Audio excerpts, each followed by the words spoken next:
So Alex Perry joining us here. He is the director and the filmmaker of the Peacock documentary Angle. And I told you guys this last week, especially if you caught It's Still Real to Me, which is my wrestling show on the weekend, ZASLOW Show 2.0.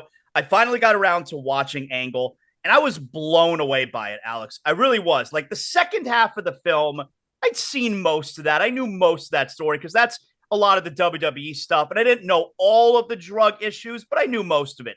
The first half of the movie, I was blown away with. I hadn't seen any of that footage. I didn't know all the details about how he actually went through the tournament with the broken freaking neck.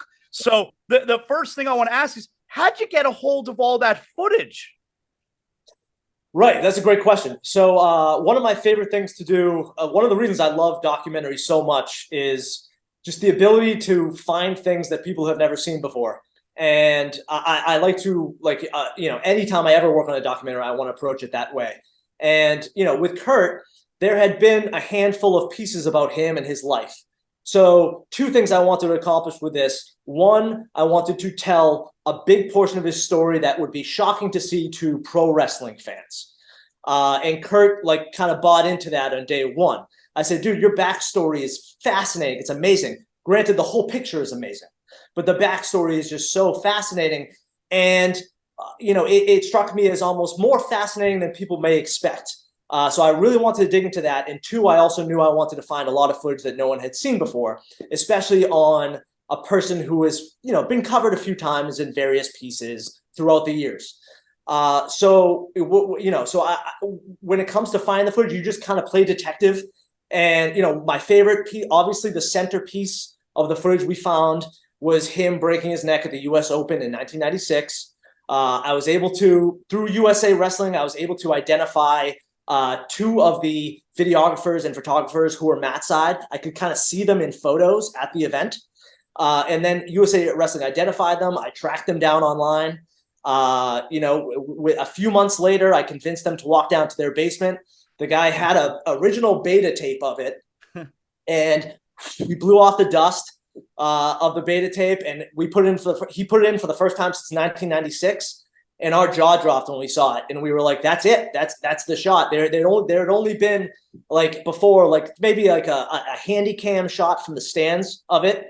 But I saw that shot and my jaw dropped. Matt's side, perfect resolution, literally a profile of it happening. And, that's one of the many, that's one of about, I would say about 30 to 35 things that we found. My second favorite is Kurt's high school football game. Right after his dad died, when he played that amazing football game, we had generic football footage in there for the longest time, but I said, I'm tracking down this game. And I called every single one of the players who were on that team. I was calling them up at their work numbers and stuff. And one of them, I was about to give up, and then one of them finally answered. He said, one of the receivers on our team used to have his dad record because he was going to be a D1 recruit, so they wanted to have it on film. And I called that receiver, and he said, you know what? I think my dad actually may have recorded that game. And then boom, we found it. We tracked it down. So it was fun to bring a lot of stuff to wrestling fans, whether they're pro wrestling fans or amateur fans, about Kurt's life that no one had seen before. And that was the most exciting thing about the project for me. When Kurt saw those two clips you're specifically talking about, breaking his neck and the game that he dedicated to his father on football, that was the first time Kurt had seen that footage since when? Ever. So that tape, both of those tapes had not been seen before outside of those specific families or specific videographers who had the tapes. And like I said, it was a collection of things, probably about 30 to 35 things in this documentary that Kurt hadn't seen before, including Kurt hadn't even seen, the footage of him on the pills, when he was slurring his words and stuff in that family footage. He had not seen that before either. But Kurt was, I was so unbelievably proud of his reaction. I was so unbelievably happy with his reaction when he first saw this documentary. He brought a notebook in with him to the theater to take down all the notes he wanted to take. And halfway through the screening, he walked up and just threw the notebook away. And I was just like, oh, that is the nicest thing ever. And it made me so happy. Honestly, if the doc had been made and that was the final thing that happened with it, I would have been happy right there. That must have been terribly emotional for him seeing some of those clips for the first time. Oh yeah, oh yeah. He told me he cried the first time he saw this documentary, and of course, that was, as a filmmaker, that was an unbelievable thing to hear. And it was an emotional thing for him and his whole family, really, because his whole family had been through a lot of stuff. You know, when it comes to his wife Giovanna and the stuff that happened with his addiction, and his original his family growing up, his brothers and everything. So you know, it's called Angle. I wanted to kind of, you know, in a way make a tribute to that whole family and everything that they experienced both in Kurt's younger life and present day. How did you decide to do this film? I mean, Yeah. are you a pro wrestling fan? Like, did you know Kurt at all? How did this come about? Yeah, so massive pro wrestling fan growing up. Attitude Era, like so many, was my peak fandom. And I always kind of gravitated. I love Stone Cold and The Rock, but I always kind of gravitated towards the guy who, like, you know, everyone didn't have the t-shirts of. Yeah. And Kurt was my favorite wrestler during the Attitude Era. So when I first moved to LA, I reached out to him, and I was doing some comedy videos for this website, Funny or Die. And I said, hey, let's make this comedy video together where you fail at re-entering the Olympics. That's and funny. We called the Olympic Trials with Kurt Angle. And, you know, we had a blast making it over 2 days. And then we kind of just stayed friends ever since then. And we kind of stayed in each other's peripherals. And I reached out to him, and I was like, dude, your story is amazing. You know, when I was a kid and I was a huge pro wrestling fan, I didn't know anything. I actually was too young to even know about Kurt's Olympic story. Right. And the internet was kind of just getting going. It was like, you know, after in the late 90s. And he was my favorite pro wrestler. And I had never seen a pro wrestler whose gimmick was actually based on a real life event. Not only that, but an unbelievable real life event. And it was always kind of like this rumor that circulated within my little group of wrestling fan friends at the time. Hey, man, do you know this guy kind of really did this? Won an Olympic with a gold medal with a broken freaking neck, that thing. And I was like, what? That's fake. And then, like, you know, when the internet started getting going, and I was like looking it up, I was like, oh my God, like these things actually happened. And when I met Kurt and I started asking him questions about that story that I hadn't heard people ask him about before, and he would text me the answers, I would be like, wow, this is like real life. Like, this is fertile ground for storytelling. You know, this is like really, really great story. And I was like, we have to tell the story. To be completely honest with you, I actually originally wanted to do only that first half as a very unique type of 30 for 30, like sports 30 for 30 type feel. But Kurt's whole life just has a narrative thread to it, and it's so dense in its story that I decided it would be better to tell the whole scope as a biopic. Now, I know the story, the film was not originally intended to be, I guess, a partnership with WWE. Like, how did they get involved, and did you get any pushback from them? Great question. So WWE, we made this as an indie, and we made it with the amazing Ross Dinnerstein. He's a producer at Campfire Studios. Ben Hanna, Jeremy Baylor, who produced Team Foxcatcher, also produced on this. And I also got to edit it with my best friend, Ian Wittenberg. He's just a magician. He's unbelievable. But we made it as an indie, and the first place we sent it to was WWE because we wanted to license their footage. And we weren't even finished with the movie yet. And they called us back the next day and said, we'd love to buy it instead. And, you know, given the fact that not only were they going to buy it, but we would also never have to license their footage, it ended up being the correct place for this. And, you know, we're blessed that WWE took it into their wing. And they originally sent it over to A&E because they had a partnership with A&E. Right. And A&E, I think, was a little bit I can only assume this, but I assume that they were a little bit confused by the film because it's not. I wouldn't even call it a pro wrestling documentary in a way. I call it like a sports epic. It's like an overall sports epic story. And A&E, and I don't blame them for this whatsoever. I would have done the same thing. A&E cut it to fit the structure of their pro wrestling television show, Biography Legends. Yeah. Totally fine. I get to experience kind of two different lives with this film, which has been fun. Do I secretly wish that first one went a little bit under the radar because I knew this was going to come out a year later? Sure. And it did go on under the radar a little bit because Ric Flair had Ric Flair's last match the same night, and that kind of took over wrestling Twitter. Right. So it did go a little bit on the radar, but listen, it's been a hell of a journey, and I love that Peacock and WWE have put out our Kurt and I's original version of this, which is about 40 minutes longer of the Olympic story than the A&E version was, I believe. If you take out the commercials, I think that story and that version ended in about 20 minutes. And ours is a little over an hour with that story.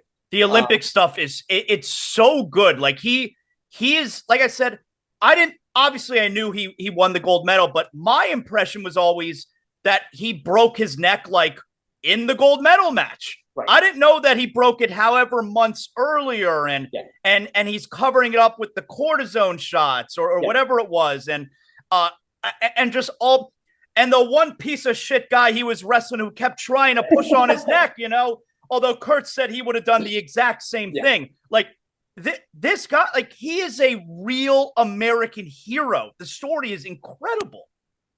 I agree. I think Kurt's story is absolutely incredible. I think it had to be. It was so worthy of documentary, and it has inspiring aspects to it.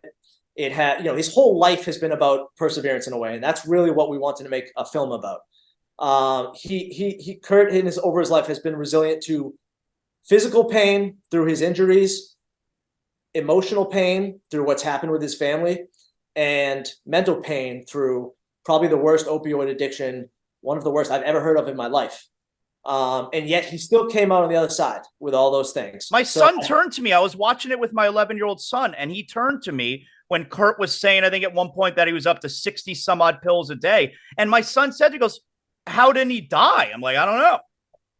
Yeah, tolerance is an unbelievable thing. And I found it unbelievable at first too. And then when I started looking deeper into it, I read about some guy who took 90 a day, and I was like, okay, well, Kurt is who he is.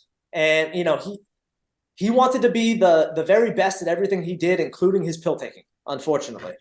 And he just went all out with everything he did. And that was one of the things he went all out with. Now, tolerance is a funny thing, because if you get off the pills and then you get on them a little bit later, and you relapse, then you certainly couldn't go back to that same amount. That's when you'd be in that danger zone of your body not being able to handle that same amount. It's unfortunately what happened to Kurt's sister, who went back onto heroin after taking a time off.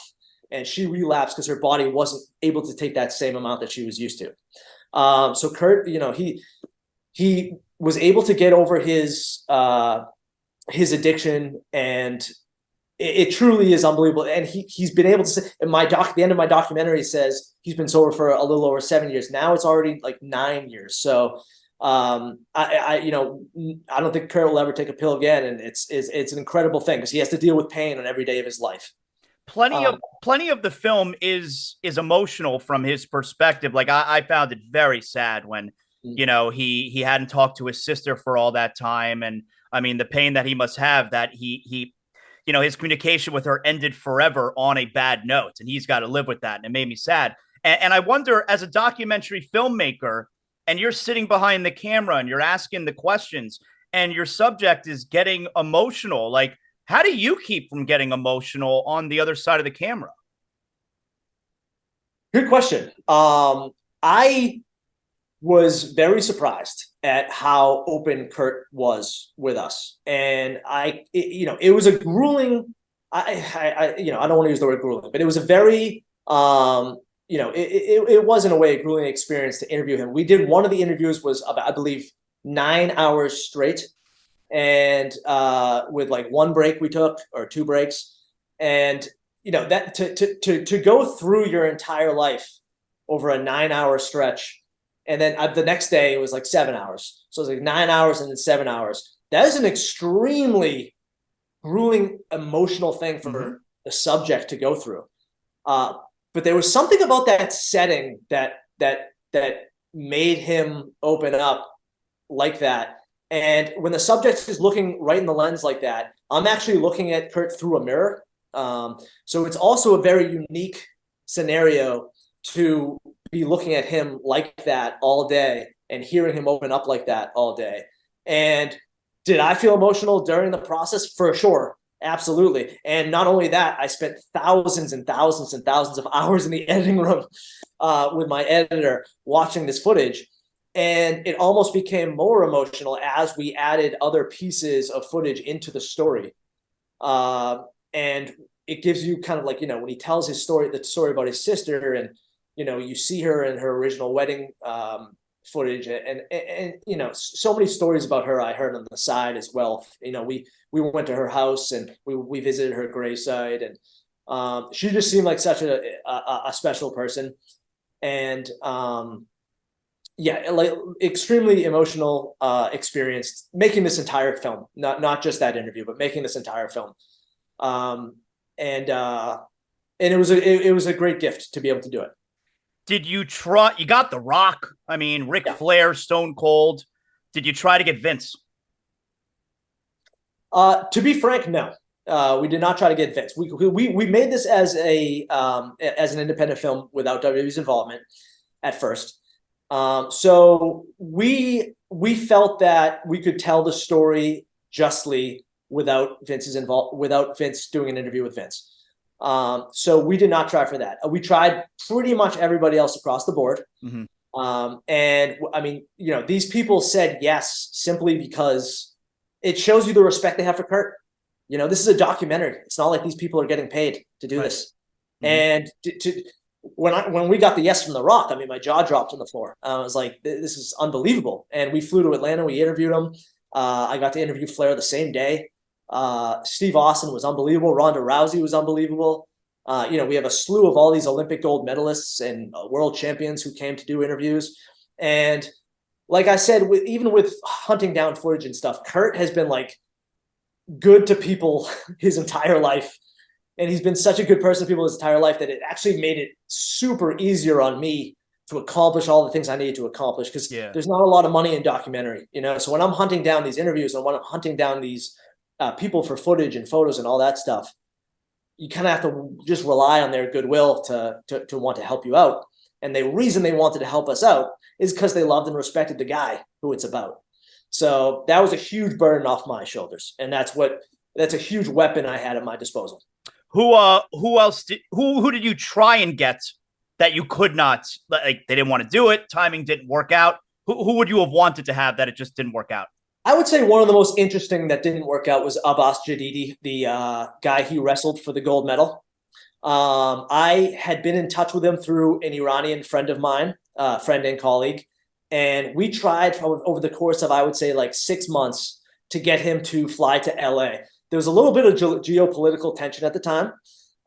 So I could kind of tell it wasn't going to work out. At the end of the day, I don't think it detracted too much from the film. You also would have been reading subtitles, I believe, for the first time in the film. And among such a high intensity, fast moving moment, that could have potentially, from a filmmaker's perspective, that could have potentially detracted a little bit from it. And I knew that he would just be PO'd because I believe that he still thinks he won that match. Are they friendly? Do they talk at all? Good question. They actually, I believe, like are friendly a little bit. They like each other's posts on Instagram and they follow each other on Instagram. So I hope Abbas is over it by now. But oddly enough, like there's still tension there among wrestling fans. Wrestling is humongous in Iran. It's their national sport.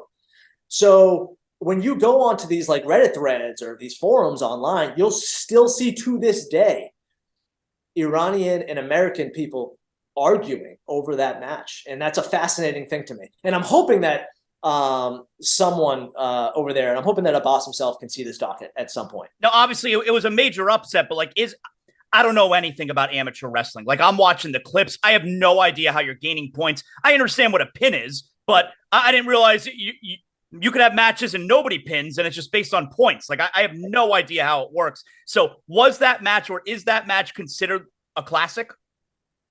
For sure. And it's also considered, it's still to this day considered slightly controversial because Abbas, still to this day, I believe says I won the match. But is it a classic? Of course. I mean, part of that is because Kurt Angle has become who he has become. Yeah.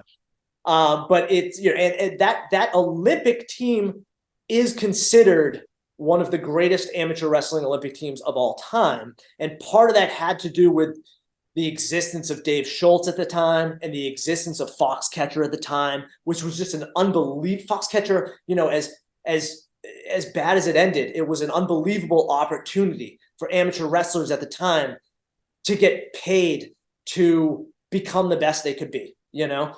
And, you know, and like I said, Dave Schultz just brought everyone up with him, but these wrestlers, Bruce Baumgartner, Kurt Angle, Kendall Cross, Kevin Jackson, like these guys were all combined, probably made the best amateur Olympic team ever for the USA specifically.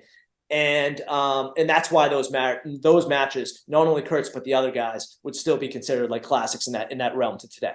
Well, I love the movie, Alex, especially like I said, I knew a lot about the second half of the movie, but the first half and all the footage, it's so good. The documentary is Angle. It's on Peacock. It's available now. I highly recommend, especially all my listeners who know I'm a huge pro wrestling fan, who are also pro wrestling fans. You should go watch it. Or if you're just into American sports, I mean, you go watch it, and it's such a great story. Now, I know you're based in Boston, so you're a big Patriot fan, right? We got Sunday Night Football. We got a big matchup this weekend, Dolphins and Patriots. How you feeling?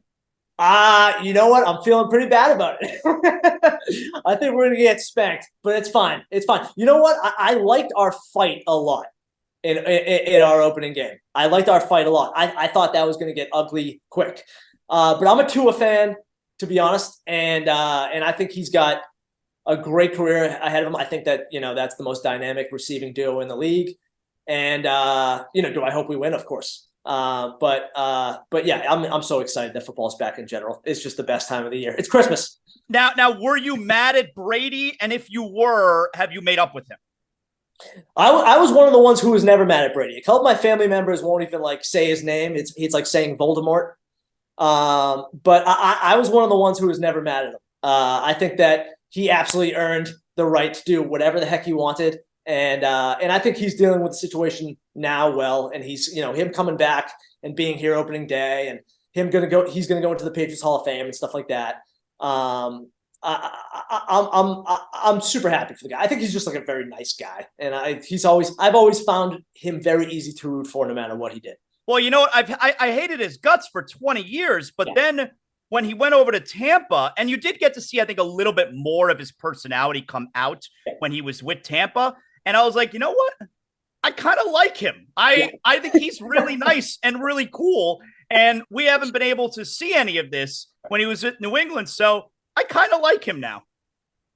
Yeah. I mean, I actually, in that case, if, you know, he grew his fandom for sure, because he was no longer Darth Vader.